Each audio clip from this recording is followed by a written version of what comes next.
ఈ బ్రహ్మచర్యము అంటే భార్యకు దూరంగా ఉండడం, భర్తకు దూరంగా ఉండడం కాదండి. సదా ఆత్మస్థితిలో ఉండగలగడమే బ్రహ్మచర్యం. ఆ బ్రహ్మములో జీవించగలగడమే బ్రహ్మచర్యం. ఉదాహరణ, ఏది చూసినా ఇది భగవంతుడు సృష్టే అని నువ్వు అనుకోగలిగితే, ఇప్పుడు ఒక అందమైన పువ్వుని చూసావు చెట్టుకి, అది ఎవరి వల్ల వచ్చింది? ఒక పండు తిన్నావు, ఎవరి వల్ల పండింది? ఒక అందమైన బిల్డింగ్ చూసావు, వాడి మేధస్సు అంత గొప్పగా ఉందంటే వాడు ఆ ఇంజనీర్ గత జన్మలో ఎంతో ధ్యానం చేసి ఆ స్థితిలో ఉండి కట్టగలిగాడు. ఒక టెక్నికల్ గా ఇప్పుడు ఎందుకండి ఇంత చిన్న సెల్ లో ప్రపంచం కనబడుతుంది, ఇంత టెక్నాలజీ మనకు వచ్చింది అంటే అది కనిపెట్టిన వాడు ఎంత గొప్పవాడు, ఆ లోన ఉన్న ఆత్మశక్తి ఎంత గొప్పది, ఆ ఇంజనీర్ యొక్క ఆత్మశక్తి. అది సదా బ్రహ్మములో జీవించడం. నువ్వు సినిమా చూడు, ఆ సినిమా చూసినప్పుడు తీసిన వాళ్ళ కష్టం గమనించండి. అది బాగుండివ్వండి, బాగోపోనివ్వండి, అందరికీ నచ్చాలని ఏం లేదు, కానీ వాళ్ళు ఎంత గొప్పగా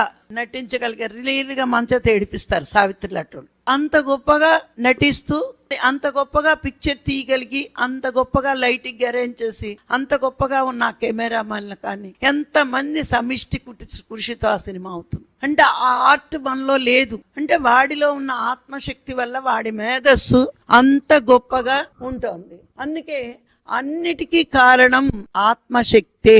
అంటే అలా నువ్వు ప్రతి చూసిన దాంట్లో, ప్రతి దాంట్లోని ఆ ఆత్మశక్తి ఎంత గొప్పగా, ఎంత అద్భుతంగా ఉందని నువ్వు భావించగలిగితే నువ్వు సదా బ్రహ్మములో చరిస్తున్నట్టే.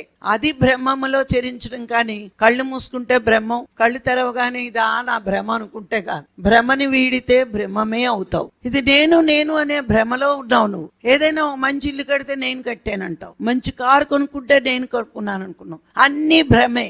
ఆ భ్రమలన్నీ వదిలే, పైవాడి దయ వల్ల నీకు వస్తున్నాయి, నీ పుణ్యానికి ఉన్న ఫలం వల్ల నీకు వస్తున్నాయి. గత జన్మలో నీ ఆత్మస్థితి గొప్పగా ఉండి మంచి పనులు చేసావు, నీకు వస్తున్నాయి. ఈ జన్మలో కూడా నువ్వు మంచి పనులు చేయి, నీకు అన్ని వస్తాయి. అందుకే అన్నిటికీ కారణం లోన ఆత్మశక్తి వల్లే జరుగుతున్నాయి. ఒకటి మేధస్సు గొప్పగా ఉన్నా వాడు అద్భుతంగా ఒక సృష్టి చేయగలిగాడు అంటే వాడి మేధస్సు ఎంతో గొప్పది. ఆ గొప్పది ఎందుకయింది? అది వాడు చేసిన సాధనకి యొక్క ఫలితమే. సాధన లేకపోతే దాంట్లో శక్తి ఎక్కడొస్తుంది? రాదు కదా. అందుకని ప్రతి దాంట్లో నీ బ్రహ్మాన్ని నువ్వు చూసుకోగలిగితే, ఒక పువ్వు చూసినప్పుడు ఆ సృష్టికర్త యొక్క అద్భుతం చూడండి. ఈ పువ్వుల్లో ఏ రెండు పువ్వులు ఒక వాసన ఇవ్వదు, ఏ రెండు పువ్వులు ఒక అందం ఉండవు, ఏ రెండాకులు ఒక రకంగా ఉండవు, ఏ ఇద్దరు వ్యక్తులు ఒక పోలికతో ఉండరు. అంటే ఆ పరమాత్మ యొక్క సృష్టి ఎంత అద్భుతమో అని అనుకోగలిగితే నువ్వు సదా బ్రహ్మములో జీవిస్తున్నట్టే. అది బ్రహ్మచర్యం. అన్నిట్లోని ఆ బ్రహ్మాన్నే నువ్వు చూడగలిగితే